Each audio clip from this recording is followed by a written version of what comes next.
네, 이항영의 월가이드 시간입니다. 이항영 위원님 나오셨습니다. 안녕하십니까? 네, 안녕하세요. 오늘의 인사이트 열어보겠습니다. AI에서 다음에 주목할 분야는 오늘 이 부분 주목해 보겠습니다. 메타, 팔란티어, 엔비디아 할 것 없이 지금 AI가 시장을 이끌어가는데 AI에서 다음에 주목할 분야 우리가 좀 앞서서 살펴보면 참 좋을 것 같은데요. 네, 맞습니다. 블랙락에서 오늘 좀 발표한 자료를 오늘 중심으로 좀 설명드릴까 하는데요. 물론 AI가 다 좋고요. 특히 얘기가 나왔던 대로 엔비디아나 마이크로소프트 그리고 메타 플랫폼 이런 거 모두 다 어떤 AI를 기반으로 상승하는 것도 맞는데 사실 매그 7만 봐서는 뭔가 좀 부족한 것이 있다라는 그런 관점에서 블랙락에서는 발표한 자료다라고 먼저 좀 인식하시면 좋을 것 같습니다. 네.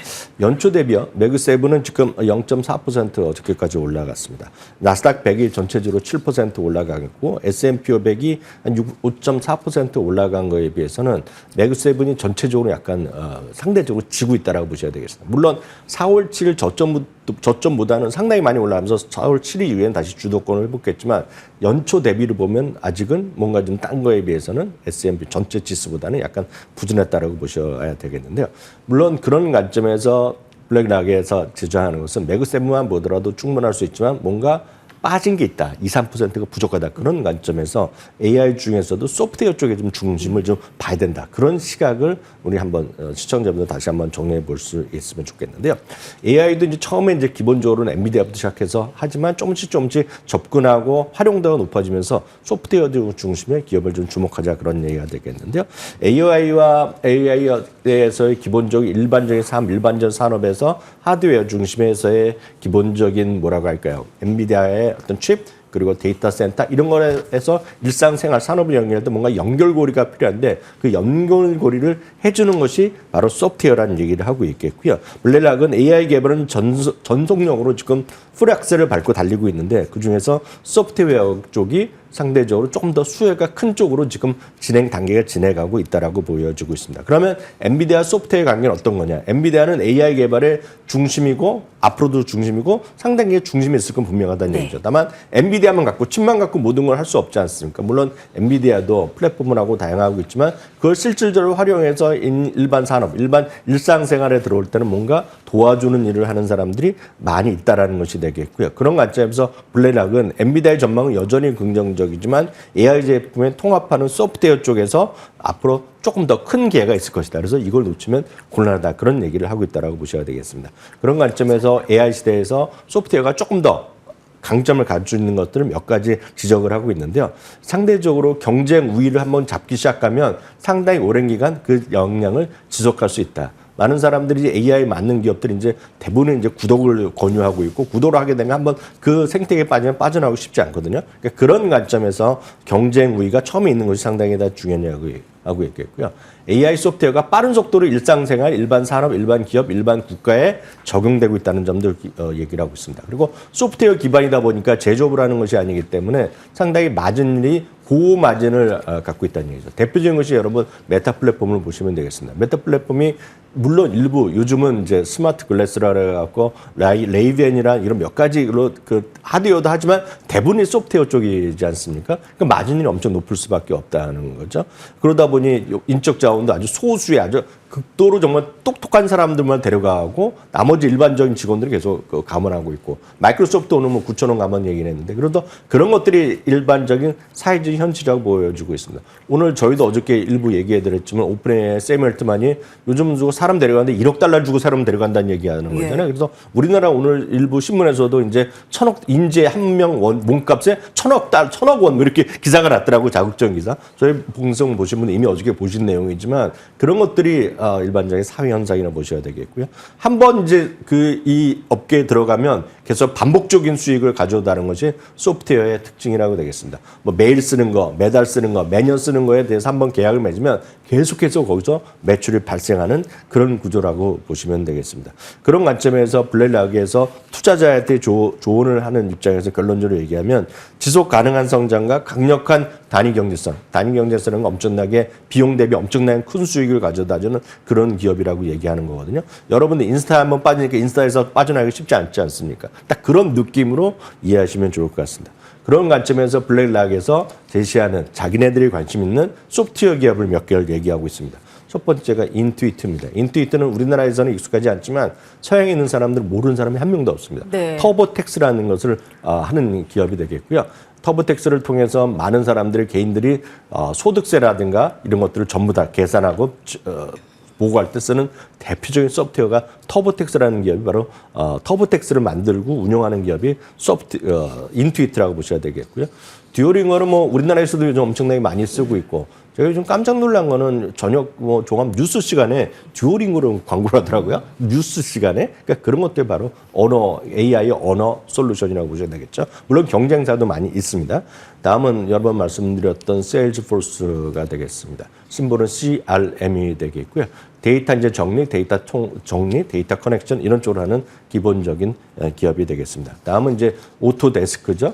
CAD를 통해서 많은 사람들의 어떤 설계나 이런 것들을 지원해주는 오토데스크 등이 대표적인 관심 있는 블랙락에서 관심 있는 소프트웨어 기업으로 일단 선정된 기업이 되겠고요.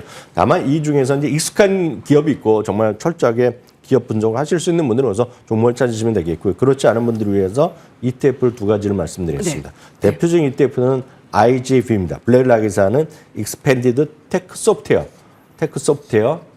ETF라고 보셔야 되겠습니다. 주가는 108달러 정도 되고 있는데 뭐 저희 방송에서 워낙 수타히 말씀드렸는데요. 어찌됐건 오늘도 뭐 사상체 효과에 초근접한 상태라고 보셔야 되겠고요. 한국에 상장돼 있는 미국의 AI 관련된 뭐 소프트웨어 이런 쪽으로 보는 것은 한국에 상장돼 있으니까요. 신한자산운용인가요? 거기서 하는 브랜드가 SOL일 텐데요. 미국 AI 소프트웨어입니다. 우리나라 심볼로 보면 숫자로 보면 481180입니다. 네. SOL 미국 AI 소프트웨어 뭐 거의 비슷하다고 볼 수 있겠네요. 여기도 뭐 오라클이라든가 등등 많이 들어가 있는 거가 되겠고요. 마이크로소프트 이런 것이 다 들어있고 잠시 전에 말씀드렸던 세일즈포스도 여기에 들어가 있겠고요. 여러분 좋아하시는 팔란티어 이런 것도 뭐 들어가 있을 가능성이 큽니다. 어저께 종가 기준으로 보면 14,075원에 형성되는 가격이라는 것도 참고하시면 좋겠습니다. 관련 ETF까지 살펴봤는데 최근에 여러분들 ETF 관심 많으시잖아요. 그래서 잠시 후에 저희 ETF 특집도 준비를 했습니다. 좀 관심 가지시면 좋을 것 같아요.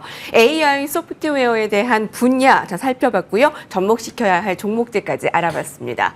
자, 월가에서 간밤에 쏟아져 나온 이슈들 가운데 세 가지 살펴보겠습니다.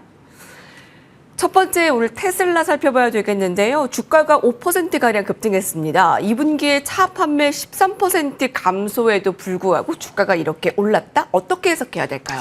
기본적으로 전제서 미리 말씀드리면 테슬라의 주가의 등락은 불가피한 주식이라고 어저께도 강조드리지 않았습니까? 이것들을 마음으로 받아들여야 되십니다. 그 테슬라 주주분들은요. 그런 관점에서 오늘 있었던 얘기 다시 한번 정리해드리면 인도량이 나왔습니다. 인도량이 38만 4천 대가 나왔는데요.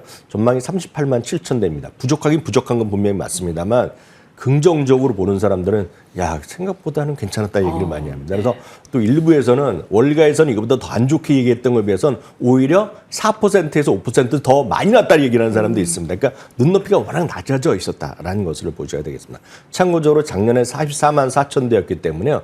13%, 14%가 줄어들었고 1년 전 대비 이렇게 14%가 인도량, 그러니까 인도량이 쉽게 어렵게 얘기했지만 판매 대수거든요. 판매 대수가 이렇게 줄어든 거는 2012년 이후 13년 만에 최악의 오늘 결과가 나왔습니다. 그러니까 그게 이제 핵심이라고 보셔야 되겠습니다. 생산량은 41만 대인데요. 작년이랑 거의 비슷하게 났고 예상 수준보다 조금 더 높게 났다는 주장도 분명히 있습니다. 그럼에도 불구하고 오늘 이제 주가 상승한 거 아닙니까? 주가 좀 반등한 것은 미리 말씀드리면 테슬라 엄청 좋아하는 사람의 두 명이 얘기를 하는 걸 참고해서 들으시면 되겠습니다. 댄 아이브스, 웨드부시의 댄 아이브스인데요. 최악의 수준은 아니다. 라고 그나마 선방했고 이분도 예상보다 결과가 좋았다 얘기를 하고 있습니다. 다음은 진먼스터입니다. 딥워터 자산운용에 있는 사람이 되겠고요. 이분도 그냥 대표적으로 테슬라랑 애플 이런 걸 엄청 좋아하는 그런 대표적인 인물이라고 보셔야 되겠는데요. 이 사람 얘기가 그럽니다. 그나마 월가에서 속삭이면서 너만 알고 있어라라고 알려졌던 것보다는 4% 정도 오히려 많이 유문에 인도가 됐다는 겁니다. 워낙 긍정적으로 보는 사람들 시각이지만 여하튼 워낙 눈높이가 낮아져 있기 때문에 오늘 이 정도의 결과로도 뭐 환호하는 사람도 있었다라는 정도로 시작을 하시면 좋을 것 같습니다. 기본적으로 테슬라는 지금 어찌됐건 테슬라의 리스크는 결국은 일론 머스크의 리스크랑 같은 얘기다라고 보셔야 되겠는데요. 정치적 역풍이라는 건 분명히 의미는 있는 거죠. 트럼프 대통령의 악화된 관계. 다만 어제도 말씀드렸다시피 언제 다시 친한 사람이 될지 모릅니다만 어저께도 막말을 뭐 잔치하는 거 아닙니까? 그래서 트럼프 지금 미국의 시민권을 갖고 있는 미국 국적을 갖고 있는 트럼프를 어떻게 갑자기 추방을 합니까? 이거 네네. 18세기나 있었던 일이죠. 다른 나라를 추방하는 거. 그렇지만 태어난 곳 남아프리카 공화국으로 쫓아내는 방법도 찾아보다 이런 얘기까지 하는 거죠. 그래서 본인은 아니다 그런 얘기 하지만 그런 얘기까지 하는 게 지금 양자 간의 어떤 뭐라 그럴까요? 큰 긴장감이라고 보셔야 되겠고요. 그런 관점에서 주식시장에 대한 혼전에서의 불가피하다라고 보셔야 되겠습니다. 그러면 해결할 수 있는 방법은 뭐냐? 해결할 수 있는 방법은 로보택시가 이제 막 시작한 거 아닙니까? 그래서 엄청나게 잘 팔려야 되는, 잘 운영되고 있어야 되는데 이거에 관해서 여러 가지 얘기가 많이 있습니다.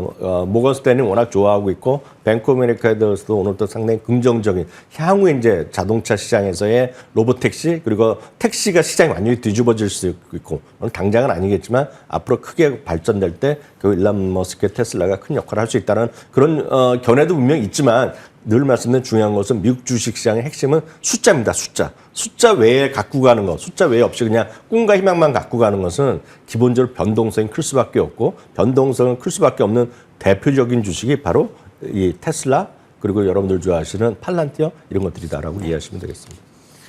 기본적으로 테슬라의 주주들은 변동성을 감안하고 안고 가네요. 그래서 이렇게 뉴스 매일 확인하셔야 될 것 같고요. 자, 두 번째 헤드라인 이어갑니다.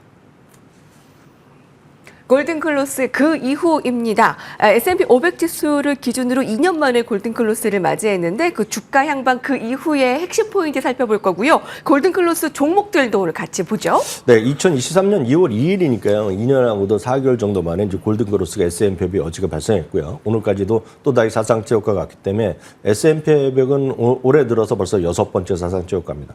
여러분들 6번째 사상체 효과가 뭐 대단하게 많은 것 같기도 하고 어떤 분은 대단히 적게라고 생각하고 있지만 평균적으로 보면 미국의 S&P 500은 시작한 이후에 평균 거래일수 20일에 한 번씩 사상체 효과를 갖습니다.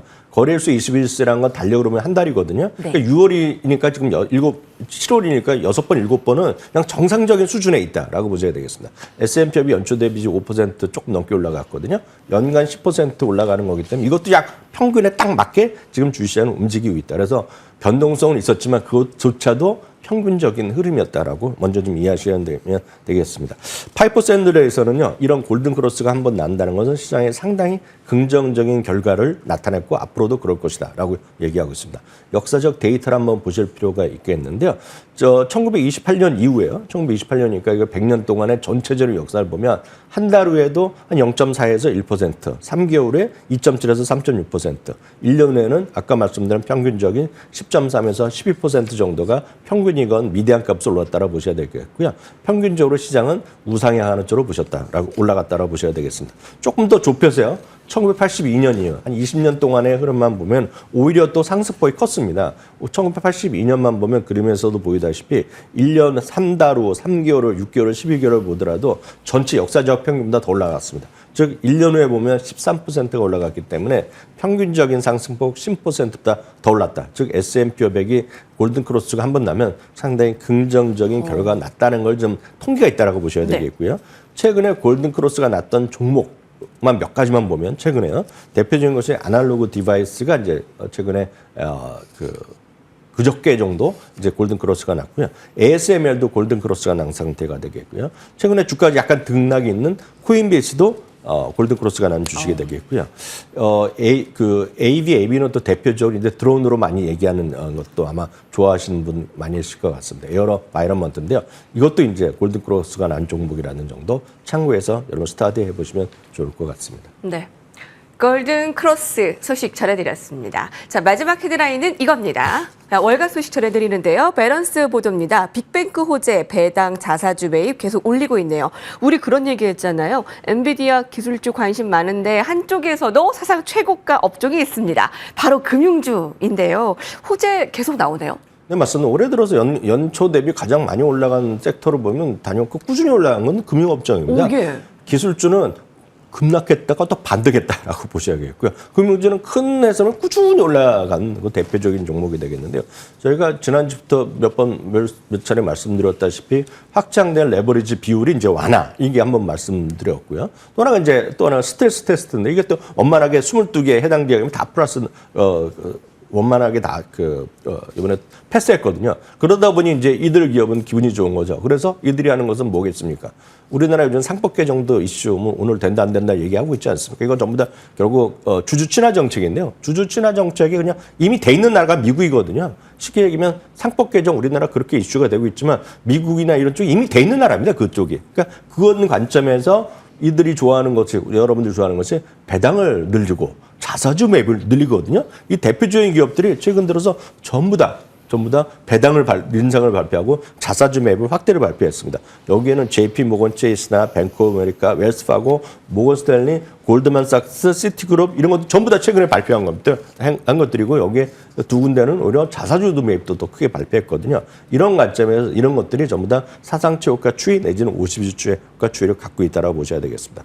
다만 은행에 대해서 익숙하지 않으신 분은 이것도 역시 ETF를 말씀드리면 가장 큰 금융업종을 전반적으로 포함하는 것은 XLF입니다. 다시 한번 확인되지만 다만 은행만 집중하신다 그러면 KBWB입니다. 그 사상체육가입니다. 오늘도 이게 사상체육가 추이를 계속 가고 있는 게 KBWB. KBWB는 다시 말씀드리면 은행만 위주로 가는 거가 되겠고요. 은행이라든가 증권사, 거래소 하면서 저희 방송에서 가장 많이 말씀드리는 ETF 중에 하나죠. IAI. 오늘도 사상체 효과를 기록했다는 것만 기억하시면 좋겠습니다. 네, 좀 탄탄하게 올해 금융주 좀 볼 수 있네요. 이양희 위원님과 함께했습니다. 감사합니다.